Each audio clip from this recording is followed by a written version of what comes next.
जेहि पर सत्य सनेही सोते ही मिला ही ना कछु संदेहु। जिस पर परम प्रेम होता है उसे अवश्य ही प्राप्त हो जाता है। जिसे परमात्मा से प्रेम हो परमात्मा उसे अवश्य ही मिलते हैं। इस प्रकार भगवती ने प्रार्थना की है और कहते हैं,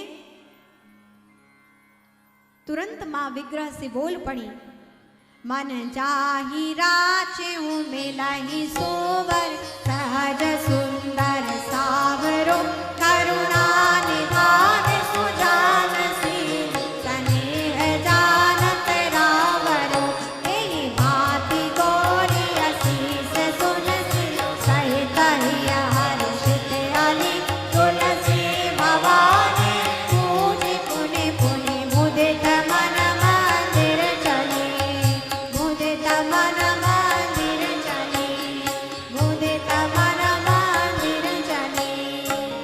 जानि गौरी अनुकूल सिय ये हरसि न जाय कहीं मंजुल मंगल मूल बाम अंग फरकन लगे। सीता जी को शुभ शुभ लक्षण होने लगे हैं।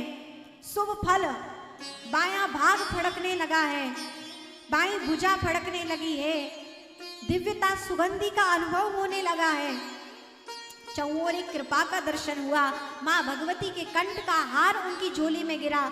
सब शुभ लक्षणों को देखकर भगवती को पूर्ण विश्वास हो गया कि अवश्य ही हमें वह सांवरे सरकार पति रूप में प्राप्त होंगे। और यहाँ पर वही हुआ। गुरुदेव ने भी आशीर्वाद राम जी को दिया। जब राम जी ने सारी घटना बताई कि पुष्प वाटिका में ये घटित हुआ, तो गुरुदेव ने भी कहा, सुफल मनोरथ होए तुम्हारे राम लखन सुनी भई सुखारे। गुरुदेव ने भी आशीर्वाद दिए, ये राम तुम्हारे मनोरथ सिद्ध हो, तुम्हारे मन में जो इच्छा है वो पूर्ण हो। अगले दिन धनुष यज्ञ हुआ है। धनुष यज्ञ के दर्शन विश्वामित्र जी को कराए गए। जनक महाराज ने संपूर्ण यज्ञ को दिखाया है, प्रशंसा की है विश्वामित्र जी ने। और कहते हैं मिथिला में धनुष यज्ञ का आयोजन हुआ है। दिव्य धनुष में यज्ञ में बड़े बड़े राजा पधारे। सबने धनुष उठाने की कोशिश की लेकिन कोई हिला ना सका। क्यों? क्योंकि वहां 10,000 राजा बैठे थे यज्ञ सभा में धनुष यज्ञ उठाने के लिए। लेकिन जैसे ही एक उठाए, हे भगवान हम इस धनुष को उठा लें, तो 9,999 प्रार्थना करें, हे भगवान ये तो बिल्कुल ना उठा पाए। अगला आए, हे भगवान कृपा करना मैं इस धनुष यज्ञ को विजयी प्राप्त हो, मैं ये धनुष उठा लूं। आगे के राजा सभी कहते, हे भगवान ये तो बिल्कुल भी ना उठा पाए। तो सब अब भगवान समूह की प्रार्थना सुने या एक की प्रार्थना सुने, क्या कहा जाए। उनमें योग्यता नहीं थी। भगवती तो प्रभु की ही अर्धांगिनी है। इसलिए कथा बहुत लंबी है लेकिन समय होने को है। आगे की कथा आप YouTube चैनल पर भी श्रवण कर सकते हैं। तो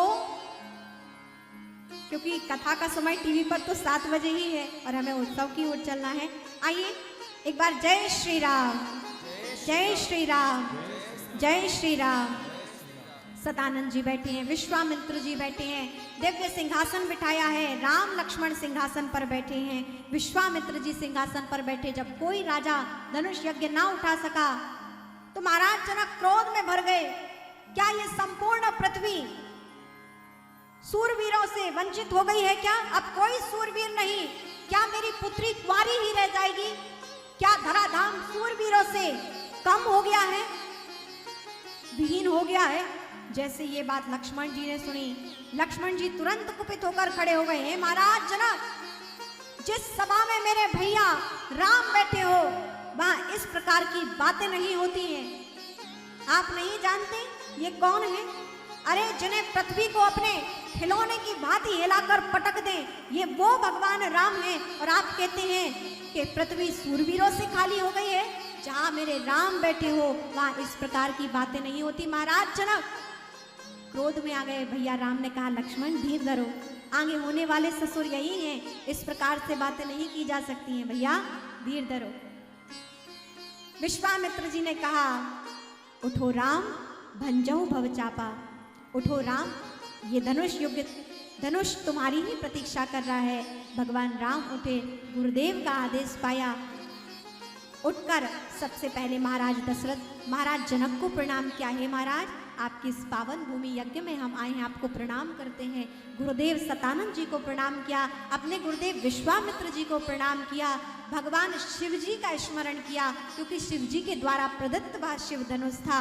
शिव जी को प्रणाम किया। आज माता सुनैना प्रार्थना कर रही है, अपने पूर्वजों को मना रही है, हे भगवान कृपा करो मेरी पुत्री कहीं कुंवारी ना रह जाए। इन बालकों को देखकर नहीं लगता इन बालकों की धनुष यज्ञ इस भंग कर पाएंगे, इस धनुष का प्रत्यंचा चढ़ा पाएंगे, कृपा करो। पूर्वजों को मनाने लगी। सारे नर नारी जितने सभा में उपस्थित थे यज्ञशाला में, वो सभी प्रार्थना करने लगे, हे भगवान हम आपसे जीवन में कभी कुछ नहीं मांगेंगे, बस एक ही कामना है कि बस हमारी राजकुमारी सीता जी का विवाह इनसे हो जाए, ये धनुष भंग कर सके, बस यही प्रार्थना है। हम जीवन में अब कुछ नहीं चाहिए। देखिए वहां के नर नारी कितने अच्छे हैं, कैसा उनका भाव कि हमें जीवन में कुछ नहीं चाहिए, बस हमारी राजकुमारी का विवाह इनसे हो जाए और ये धनुष तोड़ सकें। इनको ऐसी सामर्थ्य देना, सबके आशीर्वाद को प्राप्त कर। परब्रह्म परमात्मा जो राम स्वरूप में थे, जैसे ही प्रणाम किया शिव जी के धनुष को उठाया, एक क्षण में धनुष उठाया, प्रत्यंचा चढ़ाया और कहते हैं धनुष भंग हुआ। चारों ओर देवता जय जयकार कर उठे, बोले रामचंद्र भगवान की। जैसे ही धनुष टूटा, सीता जी माँ भगवती का स्मरण करती हैं, नेत्रों में जल अश्रु जल छा गए। हे भगवती आपने मेरी बात सुन ली, नारद जी की मुझ पर कृपा हो गई, आज मेरे सफल मनोरथ हो गए, मुझे राघवेंद्र पति रूप में प्राप्त हुए हैं, आप मेरा प्रणाम स्वीकार करें। और कहते हैं तुरंत भगवती सीता पहुंची, जो पुष्प माला लेकर खड़ी थी वह माला जयमाला भगवान राघवेंद्र को पहनाई है। बोलिए सीतापति भगवान राम की। दिव्य उत्सव मनाया जा रहा है यहाँ, भगवान की दिव्य उत्सव विवाह। कहते हैं कि महाराज दशरथ यहाँ पहुंचे हैं। दशरथ जी दिव्य बारात की तैयारी करके सूचना भेजी कि आपके पुत्र का विवाह हुआ है और यहाँ पर दिव्य भगवान का विवाह हो रहा है।